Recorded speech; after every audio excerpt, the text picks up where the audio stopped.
like the store in the saloon, right? If It's just It's so a very typical. it's a simile for what's going on in the world, Malte. It's all the agents are taking over, and we have no idea how to chase those agents. Just pull the plug. That's my theory. Thanks so much for taking time out to speak with us as well. It's great to finally say hello and put a face to the name. Yeah, we introduced already somehow, at least me, Hendrik, right? And then we somehow dropped off the introduction round and moved into the discussion already, right? I mean, So, we can if you want, we can do it again. Like first of all, yeah, so I don't particularly care. I'll do it. So I'm Hendrik Loopsha. I sit in South Africa. I work for Whoa, whoa, Naspers. whoa, whoa, whoa, whoa, whoa. Will we jump in and record and let's do it? okay, Let's do we that. could record this already. Very good, right? Yeah, Let's do it. why not? Because we can edit it up top as well. We'll put in a proper introduction. So Hendrik, I'll lead in. I'll bring you in because you're so keen to get the message out there, and then Malta we'll bring you in, say hello, and we'll jump straight into the discussion. Typically, the way we run this, we don't go too far into the background. We try and describe that in the post to go with this in terms of you, where you're from. We do a little bit about it. I think it's important.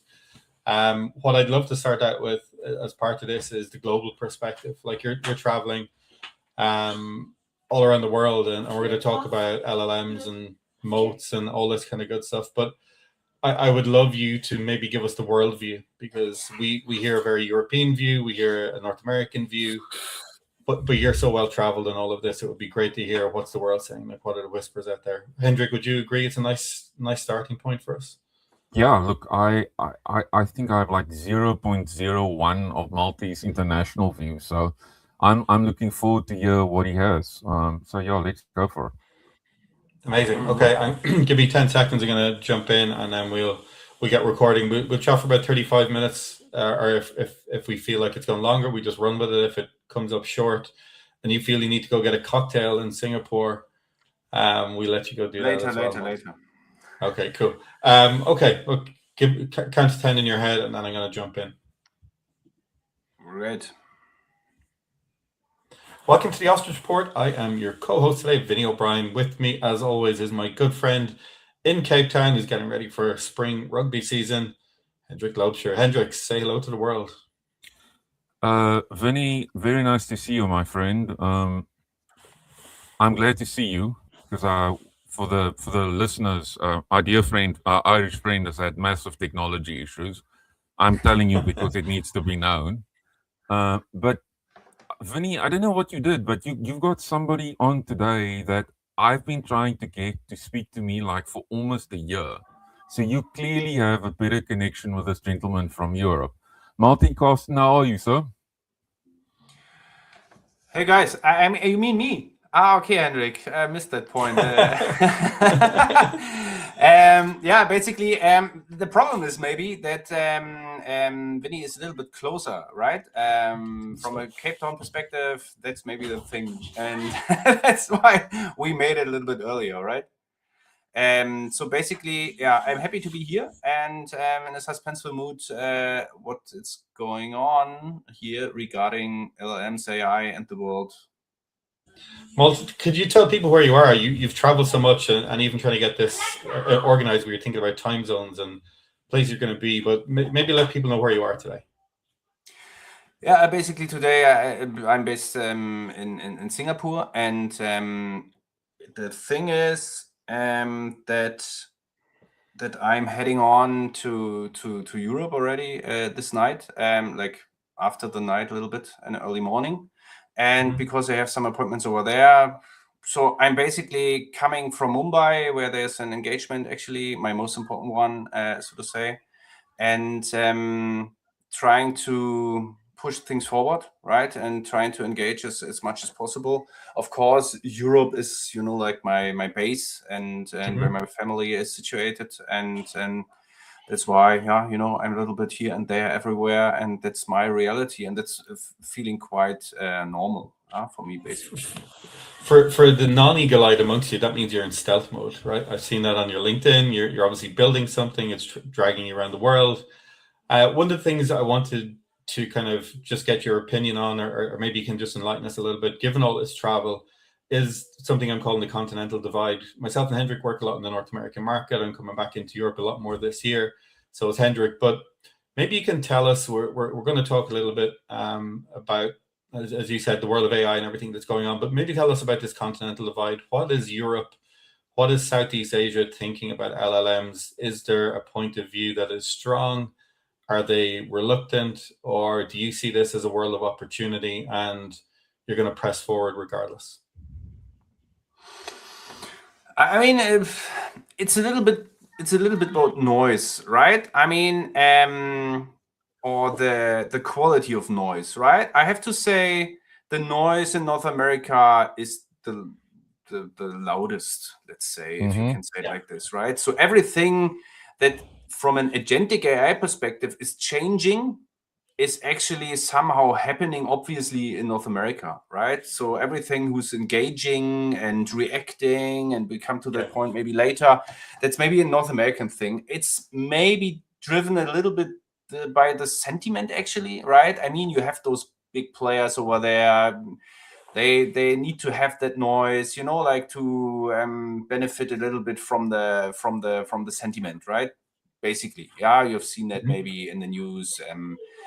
Europe is more or less in some sort of fear of everything situation, right? All this regulatory stuff and all that, what's going on, if there's what is happening, we feel a little bit old, we feel a little bit, like left behind. And there's the next change, we had that crazy internet coming over us, and now there's the next big thing we do not understand. And funny enough, in Southeast Asia, a little bit also in China, I would say, where I've been recently, totally different.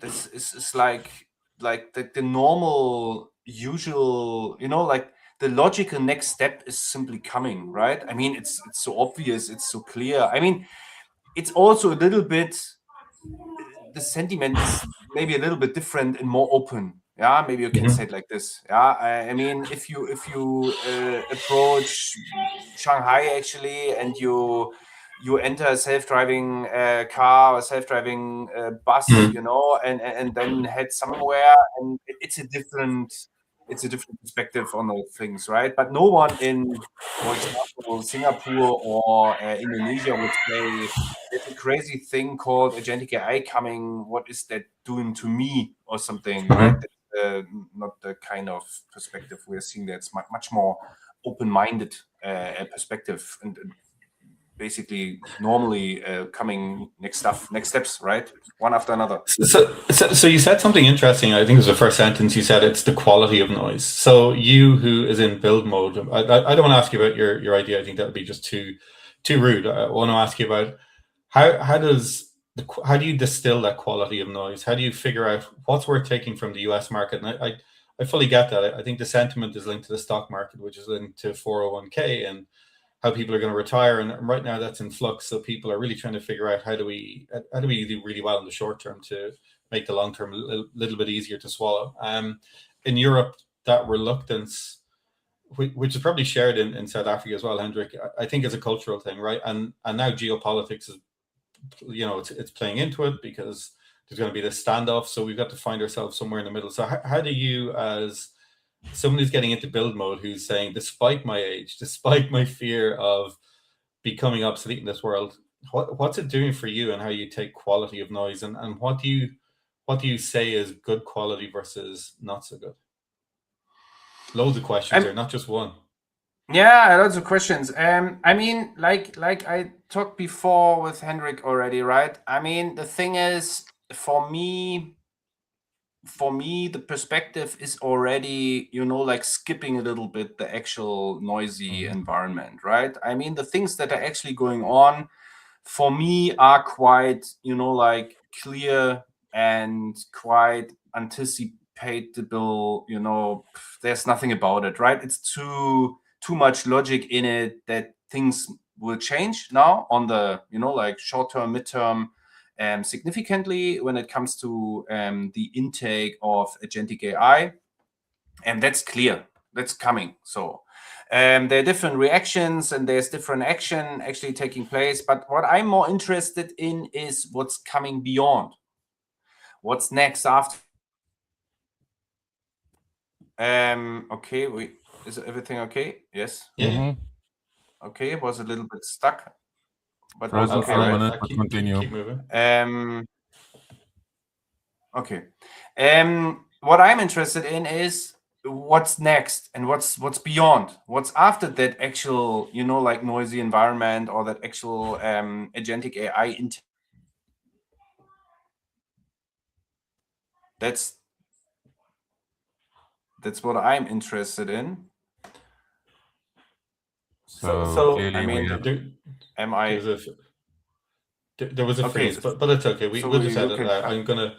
I've bookmarked it here. Yeah. 10 minutes, so we're good. And I wanted to say because what I, like if you take the actual scenario and the actual situation and imagine that different kind of agentic AIs are now stepping in and are changing the e-commerce landscape as we know today significantly. Okay, yeah, it's happening, right? And it will happen to a certain extent. What's interesting for me is if that has happened, let's say, will have happened, then the big uplifts for those agentic AIs, those big advantages that they are representing and causing threat all across the world, let's say actually in the e-commerce world as we know today, if that is equalizing, if everywhere is agentic AI, if everyone is using agentic AI, and that is equalizing totally. I mean, this is too normal then, right? It's like the invention of the internet, the invention of the car. The first one with the car was driving faster than the ones with the horses in front of their carriers, right? But if everyone is driving a car, that's not the big advantage anymore. So that's why I'm looking a little bit beyond, not skipping the actual step in terms of neglecting it or ignoring it. It's more like, but what's next when everything has become equal and the same, and the big advantages are no longer there. That's what's driving me actually. What time? Just Hendrik, I know you're keen to jump in, but what time frame do you have in your head for that, Malte? Because everyone you talk to is thinking in terms of weeks and months and dog years. From your perspective, Hendrik loves dogs as well. So from your perspective, what kind of time frame is this equalization where the playing field's been a bit level and you figure that there's this new world that you can operate within? Like, is that 1 year from now? Is it 2 years from now? Or are you planning on being a digital nomad and traveling all around the world, and this could be anytime? I mean, basically, we will definitely see different time frames for different regions, a different kind of adoption rate. Yeah, we will maybe not really recognize that it's common sense already in China, right? Because it's much more silent in a way and much more happening without talking too much. We will definitely recognize when it's happening in the US, and that's maybe also, let's say it like this, it will happen in waves, right? There will be a strong first wave and it will somehow fail, and then some sort of a pushback and a new, like new let's say arranging situation. The people will say, it's not working, it's too dirty, and it's not really returning what the customer is expecting, and blah blah blah and something. But when I look into the actual status quo, what's already there and what's already silently going on, if you think about Rufus and Amazon, what is Amelia doing in Amazon already for a long time? And we are still thinking that Amazon is, like manually doing things, right? They're simply not talking too much about it, right? Because they don't need governmental money for it. That's why there's not so much, like noise around it. It's simply happening. But I don't know whether you've heard about Shop Direct and Project Starfish and so on. So that means, this is already happening. That's completely the other way around. Outside of Amazon, that's complete agentic AI stuff.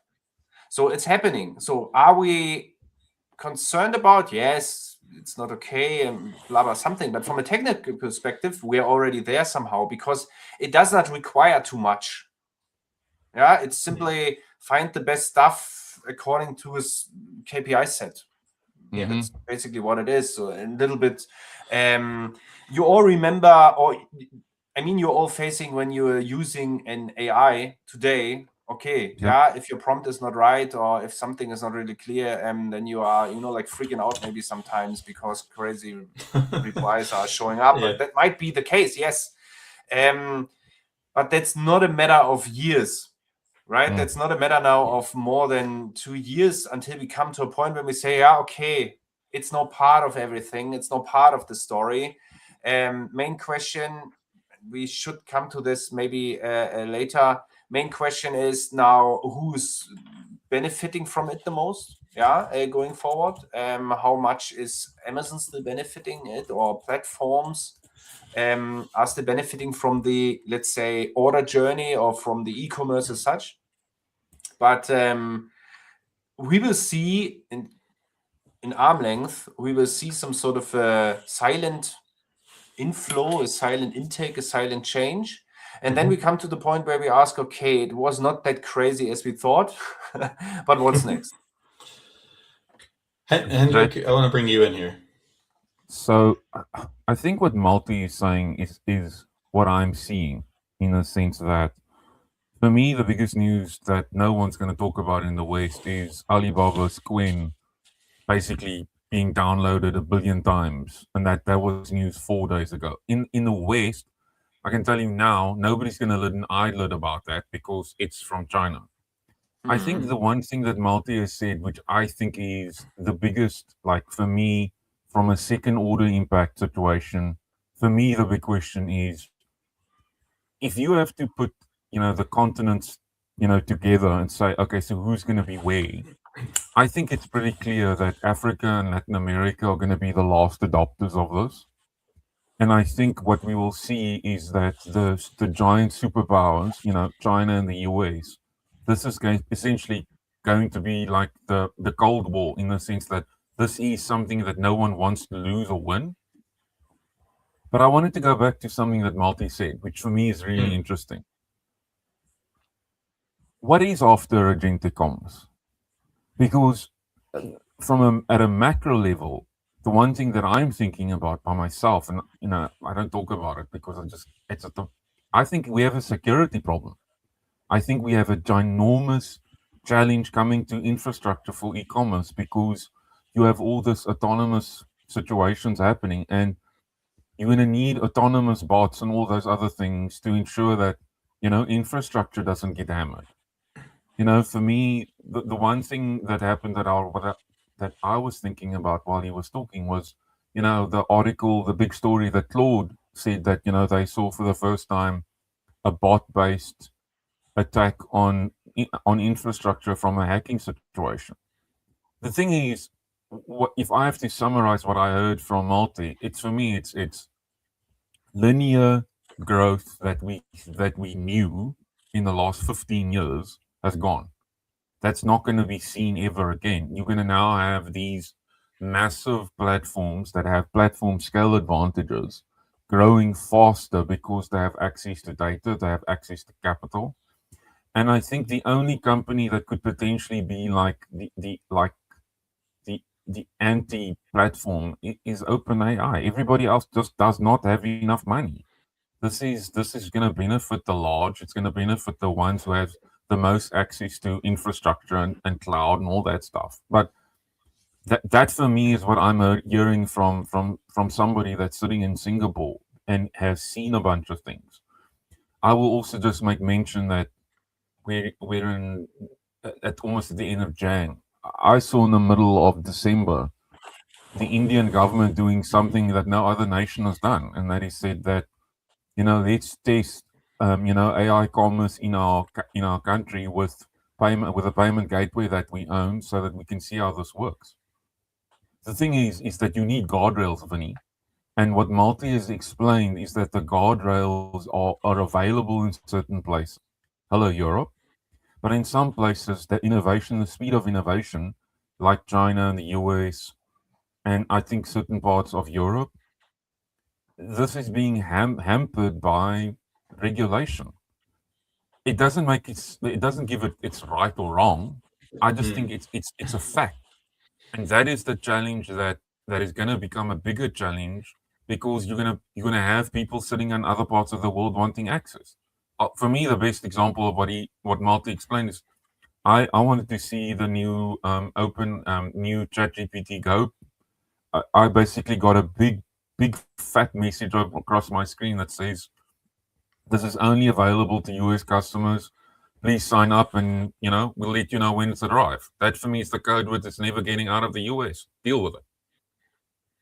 So just to pick up on a couple of points, because I want to bring our guest back in now and kind of talk through some of the other aspects of the topics that we want to get through. But there's an infrastructure layer here being created by Amazon, and they're enjoying the advantage they've created over 20 odd years right now. Yep. And you've kind of alluded to that up top, Malte. And the second part of that is, I think it's been proven that the US version of e-commerce, that direct-to-consumer, free shipping, next-day delivery, the model that we have all aspired to has not been, it has not allowed global e-commerce to get beyond a certain level ever.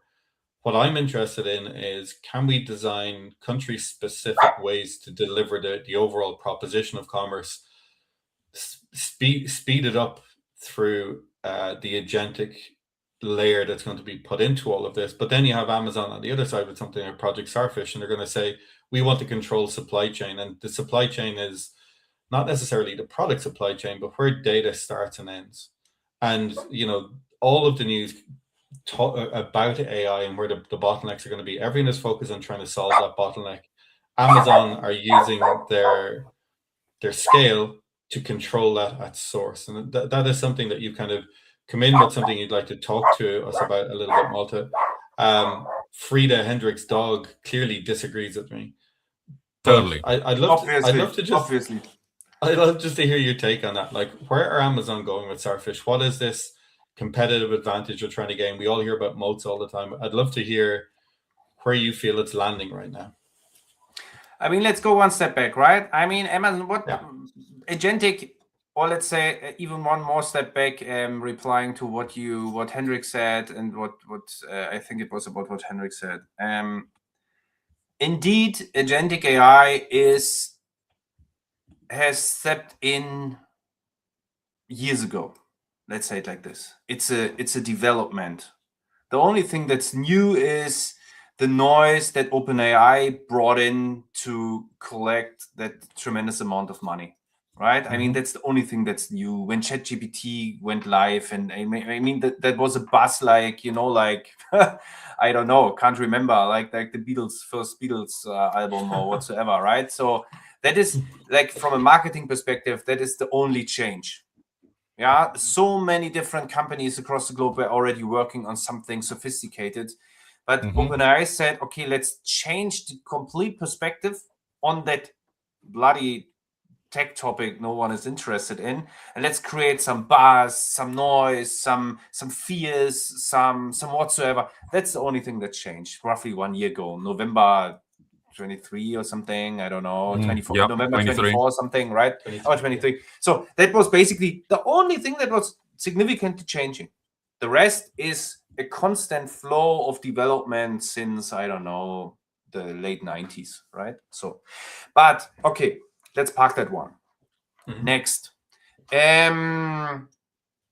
regarding Amazon, let's also get one step back, right? I mean, what did Amazon do last year when this agentic story came up? What did they say? Okay, robots.text, block everything that is agentic. Like Perplexity, out. Google, okay, like it's a different purpose. Yeah, partly allowed, but blocking off all those pure agentic AI, the integrated ones, the pure ones, everything. Robots.text said no entry. Everyone was freaking out. How stupid, have you heard of the, like the new cooperation of Shopify and Etsy, like letting the agentics in? This is smart and so much more advanced and something. From my perspective, Amazon was simply buying time. Yeah, they're big enough to, like, don't care too much about the 0.2, 0.5, I know, percentage of agentic AI checkouts actually that's taking place, right? And realistically, so they were buying time for a simple, clear purpose, and you have maybe heard it, sub news, not so important news. They have those new fees for the APIs, and Yep. like they are getting effective in April or something, but they dropped it around New Year's Eve. I don't know, can't remember precisely. I had the news already in November, I think. So basically, that's the core thing. Yeah. You change your API environment. You change the way someone from external can approach big data, like in your body, in your core body. It's not about the customer, the one, who wants to, like take a look around in the deals page. It's about big data demand coming from outside in. This is totally changing now. API will cost some bucks for the guys who are using API, but the big thing behind is there's a cost structure, a cost system created for the agentic AI, because the agentic AI players like Perplexity, you have heard all that, like fighting and bars between Amazon and Perplexity. They need some sort of, they need Amazon. Amazon is too big. Imagine you, Hendrik, you are approaching your AI bot saying, search for me, I don't know, give me the best washing Running machine, shoes. I don't know, something. Running You shoes. need shoes, running shoes, like for all that Cape Town brilliant views, Weather. walking. So you need those ones, and then you get results, but there never is Amazon in between, right? And that's definitely from a North American perspective. From a European perspective, and kind of new also from a South African perspective, that's an issue. Amazon is too big to be, let's say, skipped all the time by agentic AI results. Amazon was betting on that one successfully. So now the agentic guys are sitting around the table in the Amazon building and trying to negotiate something, right? How much do we have to pay per job, per ping, and that needs to be arranged, that needs to be, like talked about. But Amazon is saying, we are limiting the access for the agentic AI, because in the very beginning, without the robots.txt closing the doors entirely for agentic AI, imagine that nightmare. I had this discussion in Seattle, exactly like this. Agentic AI is capable of reading everything inside of Amazon within, some days, at least 2 weeks max. Everything is out. Reviews, history, sales history, everything would have, like handed over to someone, to all those agentic AIs. That's why it was totally correct that Amazon was closing all the doors completely and now letting them in through certain dedicated doors with restricted, like behind that door, restricted access.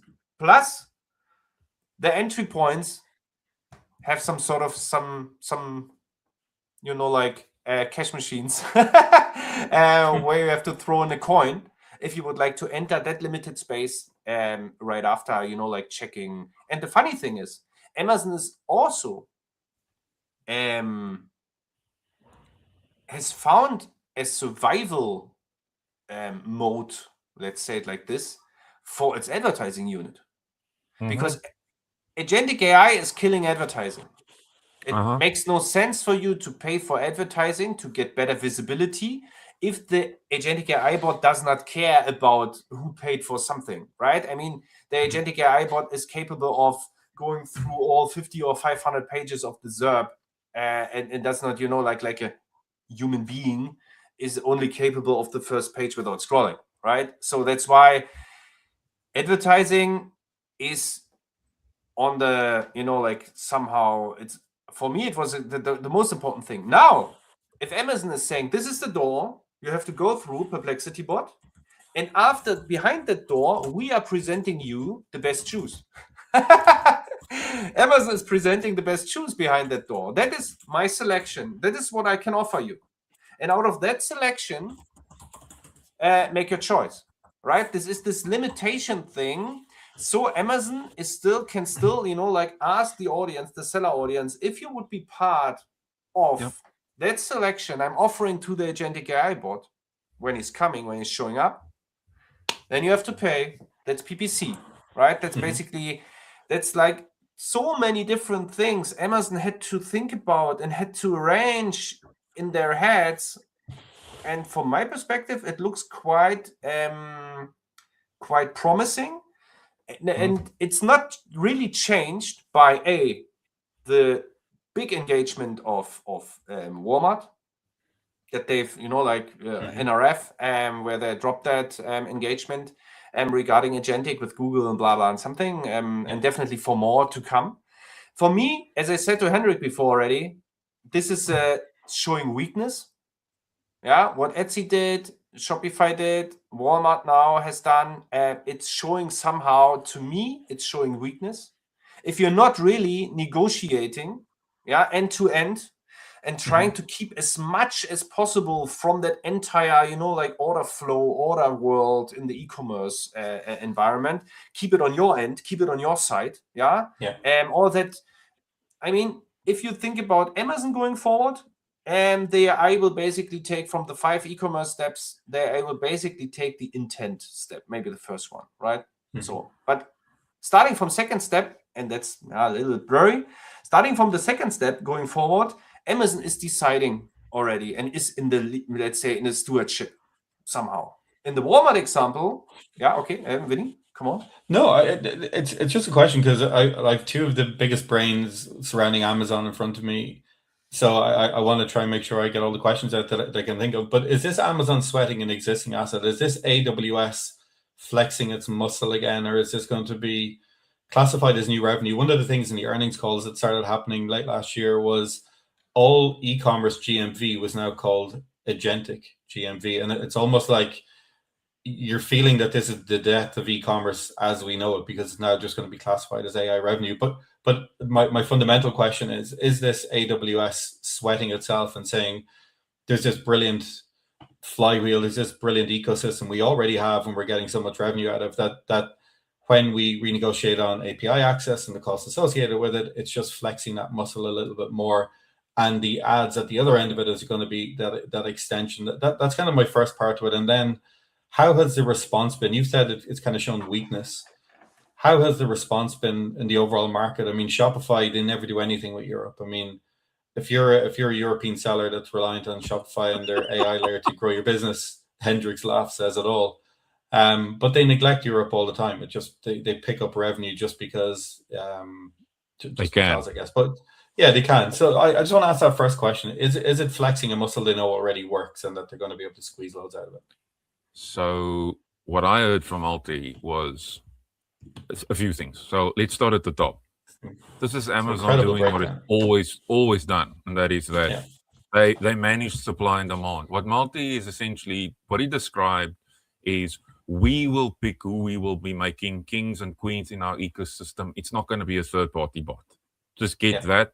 You're not going to do that. Number two, and I think this is one of the things that I've learned just by reading and listening to, folks who know this, is that the infrastructure to handle all of this costs a lot of money, Vinny.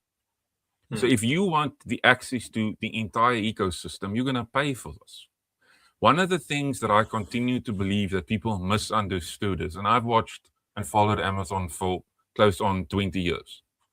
Amazon is not a first mover. It's never been one. It's a fast follower. What does that mean? It means exactly what Malte said. It said, we are going to put a big door in front of our ecosystem, and we are going to tell you, you are going to pay a quarter, a 35 cents, or 40 cents a call. It's your call to take or leave it. It sucks for the sellers, but it also, once again, for me, what Malte communicated to me validates a thought that I've had for almost a year. And that thought is that the new flywheel that Amazon has runs on AWS, advertising, and logistics. Everything else is secondary. Who cares? If it works, it works. If it doesn't, it's not the end of the world.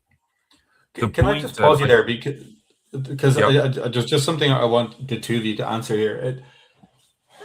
We're talking at a level now that is above barroom chat. Okay, like this is visionary type stuff. It's an incredible brain dump that you're giving us, Malte. It's incredible to listen to. From a seller perspective, where they get their news is going to dictate the sorts of decisions that they make this year. Who are going to be the net beneficiaries here? Are we going to see the return of the legacy brand? Are they going to start using commerce to their benefit now, or is it going to be nimble, nimbler direct-to-consumer type brands who have kind of hit a wall for the last while? What way do we see this playing out in the real world for sellers? If we can take it down to trading and merchants right now for a minute, where do you guys see the winners and losers? So for me, the winners is the legacy brand that have cash, that can literally go to any platform and say, we will give you $1 million. Please make sure that we get listed and found via whatever AI bot. For me, the best example, what we are talking about now, is exactly why PayPal bought Symbio last week. Symbio got bought because they needed access to inventory data. They needed access to things that they didn't have. As a seller, and you know this better than most, Mr. O'Brien. I love it when I call him Mr. O'Brien. The reality is that the message will be owned and managed by Amazon. It's literally, you can play inside our ecosystem. If you look at Reddit, I read Reddit. I do read Reddit every day. And the biggest thing that I can tell you inside the Amazon channel is that everybody and their mother, sister, and father is moaning about the fact that Rufus is being forced on them. So as a brand, what I'm telling you is, if you're a small, nimble brand or DTC brand or a legacy brand, you are going to have to kiss the ring, and the ring's name is Rufus. Malte, can I have your thoughts, please, sir? I mean, basically, what you are saying is right. Maybe my takeaway is slightly different. And how is that coming together? Basically, yes. It's who's benefiting from the access situation going forward. It's the one who has the deepest pockets. Whether it is a brand, I don't know. I mean, going forward, imagine you are, and that's hard to imagine. Let's imagine we three are agentic AI bots. Do we really care about brands?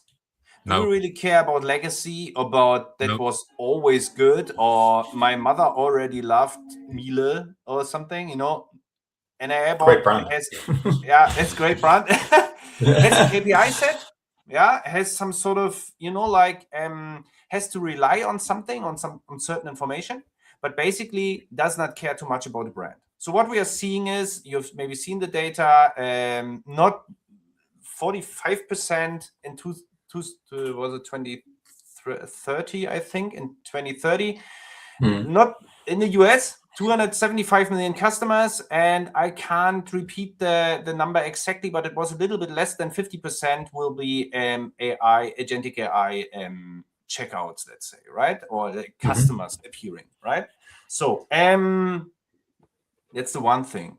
On the other end, I've dropped yesterday this post regarding the percentage in the US in the different categories. What's still branded search, and what's non-branded search, right? So, and you've seen categories like, was it like baby or something, with 97% non-branded or something. If I would be Procter & Gamble, I would try to worry. But it's not, maybe I would not start to worry.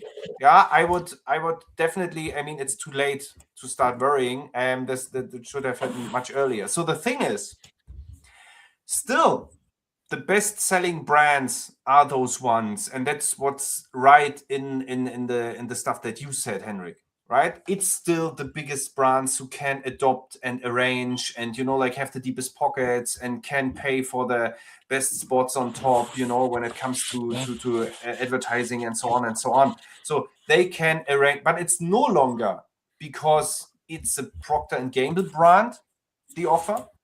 You have to play by the rules of the marketplace. You have to play by the rules of the advertising system to stay on top. And they have hopefully the best guys. Otherwise, they would do something wrong. Yeah, best consultancy, best in-house stuff, and so on and so on. That's basically, but it's no longer about brands. So I think we will see an exchange of the brand going forward more by the best players, maybe, or something. I don't have the right narrative going forward for the future, but that will significantly change the entire brand perception. Brand definition perception will definitely change. Amen. Amen. It's long overdue, though. I mean, we've been in this false reality for such a long time as to how commerce should work, and we have an over-selection problem. Like everywhere you go, there's just too many ways to buy the same thing, and as a result, I could see the kind of consolidation of the market, and that has to happen if search is to work and discovery is to work the way that we're told it's going to work, because what I call it, like the rule of 3%, it's 3% conversion rate for the last 20 years has got us in this shitty position where no one's making any money in commerce. So I think you're going to have consolidation of tech, consolidation of product, and what that results in is a much narrower window for us to have to think, and CPG categories that completely get that. In terms then of how we start talking about this better, like this is a conversation I don't think I've heard in our world, not maybe in Europe. Malte, maybe you hear it. I'd love to figure out how do we distribute this kind of message into operators, and how do we get them to pause? As Hendrik was talking there the last time, it feels like we're after meeting a parent who's telling us it's okay to sleep at night and not worry about tomorrow, because there's a long way to go in this whole journey, and we can just take our time. And that's kind of what I get from listening to you and listening to how Hendrik describes it as well, that we can just kind of pause for breath a little bit. So how do we make it easier for people to figure out what's quality noise and what's just noise? So before Malte answers the question, and I think this is a big deal, I think as a brand, you need to find the people inside your organization that know where the puck is going to. Vinny, you and I talk about this often. The really good talent is mostly in places where there's lots of money. I want to also just add to this. Malte mentioned this, and I think this is an important part. If you, in most markets, not called the US, this thing is going to happen, and it's going to happen on a platform level, in a sense that some of these platforms are moving faster than others. And I think that's important. But I think the point that he made right at the beginning is the point that I'm getting more and more happy with, to just say this is what it is that scale isn't going to be communicated to many people. It's going to be literally just, you're going to be told, this is what, if you want to play, this is where you're going to have to be. Otherwise, you're going to not be anywhere. And this is the challenge that North America is creating for the rest of the world, because in markets like China, in India, in Africa, and Latin America, this is going to be, in most cases, be run by governments. Let's just face the facts, because this goes against them. But I want to hear what Malte says about, what do brands do? Because I want to know the answer as well, because I think nobody knows, to be honest. I mean, basically, as you already anticipated, maybe a little bit in the question, right? I mean, agentic AI will simply clean the backyards of all those guys, right? If it's today okay to have 20,000 times the same toothbrush, as a CPG giant, if this is okay, then going forward, they will quickly find out, okay, it doesn't make sense too much, because the agentics always pick the same one, the best one, with the best reviews, with the best, I don't know, legacy whatsoever. The beachfront real estates will basically always sell. It's not about today. You can trick a little bit around, and that's maybe the question that Amazon might play a little bit different, preserving this Amazon advertising world. Yep. But basically, if it comes to the entire e-commerce environment, I would say for you it makes totally sense to have this one great item that is definitely picked by those bots, but not like, I mean, today it makes sense. You have different items. Yeah, you have maybe cheaper prime costs or whatsoever, and then you play this item up with advertising for a certain deal scenario in Black Friday or something, and you will sell it anyway. So, but it makes long term makes no sense, but it's still okay. Yeah, you buy it a little bit more, you purchase it, obtain a little bit more, bring it over the containers from China, and you have it and you sell it in something. But going forward, focusing on the best items that have a chance to compete, like external, because in OpenAI, whatsoever, whether it's ChatGPT or something else, will definitely pick the best ones, the best 5, and then decide for one, and then offer this one to the prompter, or even buy it for him. Yeah. So that's basically is a true demand to, melt down this over, let's say, this over selection, let's say it like this, right? That's basically that, but that's coming automatically. I think this is coming automatically. If you see where it flows, where the river goes, right, that it's basically this one item that's selling all the time. Why should you invest too much engagement into the rest? Yeah, into the long tail definition will change. Do you know what? I was looking at your post yesterday, and for branded and non-branded search, and I just had a glance at it again just now. But something occurred to me looking at the categories. It kind of tells its own picture. If you look at pantry staples and things that you'd expect in your kitchen or in your pantry or whatever, it's come down to non-branded search, and it's dominating at about 80-90% in certain cases, which makes sense because people are value shopping right now, and value shopping is on a week-to-week basis. Where am I going to get the best in this category? But the one category I think it can transform is baby, right? And I've thought about this loads because I got 3 kids, and I remember each pregnancy being different, and your requirement after having a child is so unique in that experience. You might be getting more pharmaceutical products, or you might need formula because baby's not breastfeeding, and there's all these variables that go in. And typically the mother in that instance will go to friends. She'll talk to her mom, her sisters, her cousins, her aunts, all these different things, and it becomes this really personal experience that is almost impossible to replicate from an e-commerce perspective, which is why I think there's been loads of category killers and lots of money invested in the category. I can see now how a conversation with an LLM becomes part of that discussion. So the products that start surfacing in there, and the baby care brands and the post-pregnancy brands that start catering to that, I think it could be transformative in that category to start taking a much larger chunk of the spend that goes into it. And I when I look through the categories that you put in there, I think it's quite transformative in its nature. And then the other one, and you've alluded to it again in the later post, was around the change in the nature of luxury. I think we are really looking at some very different days of how luxury is. And there's luxury at the very top level, and then there's aspirational luxury. Aspirational luxury, I think, is that category that's in real threat. I think the layer above that is something that just doesn't exist in the world of commerce the way we think about it. The way I can describe that for people, anyone listening, is you go in to buy a new Porsche and they give you a free holiday to the Seychelles just for buying a new Porsche. Like, sorry, it's a stupid example, but maybe it's a Maserati or something you're buying. But that's the kind of level that you're dealing at, and they're the sort of things that are happening. So that's not touchable. But as I look through those categories, going back to my original point, I do see that there's room for transformation in there. Beverage being another one. It's one of those things, right? It's also a little bit counterintuitive, right? I mean, you would say, but that's already what's happening. The categories that normally you would say require the highest level of trust are the ones that are exposed to non-branded search the most. And that's total counterintuitive, but it's not. Because I have 3 kids. They don't care about, in the past, it was like, it's a, as you said, it's a Miele, it's in whatsoever, it's a, Porsche is different, but like those commodity stuff.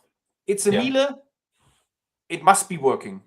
It must be brilliant. It must be okay. I don't need to read too much, like stuff, reviews or whatsoever, like 20 years ago. Yeah. It's a Miele, it's okay. Because they build up some brand level general trust thing. Mm-hmm. In Amazon is the most important trust layer. It's Yes. on Amazon, it's existing, it's buyable, it's shipped immediately, it's in my hands tomorrow because it's Prime, blah, blah, blah. That's the overarching trust layer.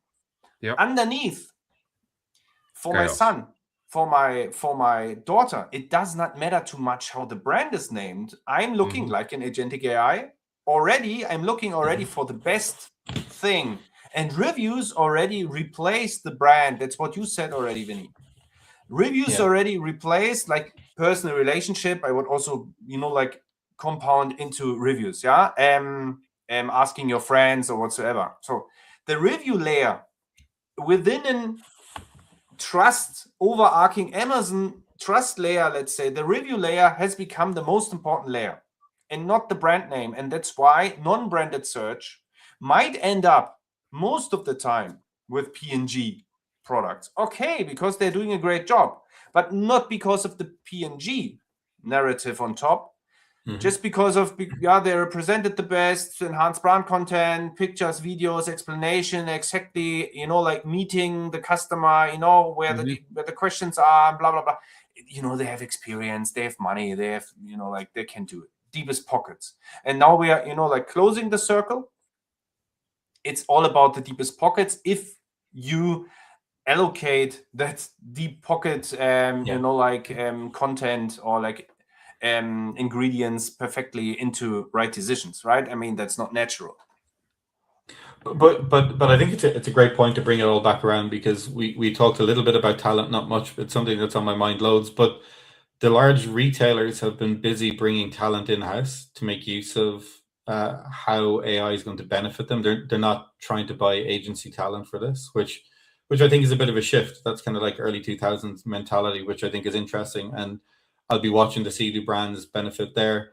I'm also looking at the clock and seeing that we've gone well over 50 minutes, which is incredible. I think we could talk about this for hours and hours. Maybe what we might do is get back together in 3 months or 4 months and just see how this is shifting and see what patterns are emerging, because Amazon has been the narrative for commerce all around the world for over 20 years now, and they've created ecosystems, economies. They've built careers for people. So I think it's going to be interesting how it plays out. The other one I'll ask us to watch is Shopify. On the basis of your trust comment, Shopify now has a decision to make, I think, Hendrik, with Shop Pay and Shop itself as an app. If they're going to be competing on trust, they've got to put their balls on the block and say Shop is going to be this counterpoint to Amazon, because we now feel that we can give you something that they can. And we've said before, you're either trading on trust or price. And the days of trading on price are long gone. So now it's just going to be trust. And that's where consumers are going to end up. Hendrik, anything you'd like to ask or kind of comment on before we try and bring this to some sort of natural close? This is a brilliant, an unbelievable discussion. So yes, it's a great discussion. I think for me, the one of the comments of the year thus far that Malte mentioned, which I think is a big deal, is I think brands are going to have to do their homework about how many agents are available in a specific platform. And I think the one thing that Malte mentioned to me today is that Shopify and all these other platforms are partnering with others because they have to, because they don't have the ecosystems. The fact for me remains is that these protocols that they are building essentially makes APIs, for me, almost redundant, which is going to scare quite a few people. But the one thing that I'll add is that we're in the beginning of a massive transformation, and there's lots and lots of change coming. I know I'm stating the obvious here, but Malte has just confirmed to me today that I don't think we understand the change that is coming. That for me is the takeaway from today's conversation. Vinny. There's one thing I'd love to get you guys to contribute to. Have you ever heard of the Clue Train Manifesto? No. So there's this kind of like a guide to how to treat the internet when it first came out, and this is when it was meant to be this layer. And there's 95 theses in there of how we should treat this new utility for us all, and it was about access and democratizing knowledge and all those kind of things. It kind of strikes me now that there's an opportunity to write a Clue Train manifesto for the age of agentic commerce right now, because it is fundamentally changing the internet. I see these things like UCP as being that first step in it, almost having these protocol layers which fundamentally define how information is transferred and shared right across this new ecosystem. And then there's got to be a brand layer as well, and there's also got to be some consumer layers. I'm going to share some information with you guys to see what you think of it, but defining some sort of new, it's not a playbook, it's a way of thinking about the world in this new environment. I think would be really useful for anyone who's engaged in this. But look, I just want to say thanks, Malte. I know it's late, you're in Southeast Asia now. It's probably cocktail time for you. For me, it's going to be a cup of tea and potatoes. Hendrik, probably some fish, given it's height of summer for you. Yes, I'm actually going to go make dinner now right after this, because we've spoken for a while. But Vinny, this is a mind-blowing conversation, and I think what I particularly like is that Malte brought a global point of view to this, which I don't think there's enough of for this conversation. I genuinely believe look, that. It's the sort of thing I think should go on news channels, and you should be putting it out there a little bit more. And as I said midway through the conversation, I think we need to try and bring more access to this kind of information. So that's something we're on a mission to do, bring more of it throughout the year on the Ostrich Report. But Malte, cannot thank you enough for giving us your time, your wisdom, and hopefully you'll join us again in a few months and we can continue the conversation. I enjoyed it a lot. Thank you, guys. And it was indeed a global round here, right? If you take our positions on the map, actually. It was great and very, very interesting. And yeah, I hope to see you again in the same round here. Sounds good. Thanks for watching the Ostrich Report. Tune in next week and we will have more guests, more information, and more of Hendrik, unfortunately. See ya. Oh, jeez. Guys, thank you so much for that. That was amazing. I'll get the edits done and we'll be releasing this in a few weeks. We'll give you the raw footage as well, and I'll give you the edited version as well. I've noted where we need a few edits. I'll send it on to our production manager and we will take it on from there. But thanks so much for giving your time so freely. And it was mind-blowing. It was just such a huge wealth of knowledge. So thank you both. Thank you, guys, and take care. And we talk again, right? Just drop me a message and we talk again. Bye, guys. Enjoy. Take care. Have a good evening, guys. See you. Bye.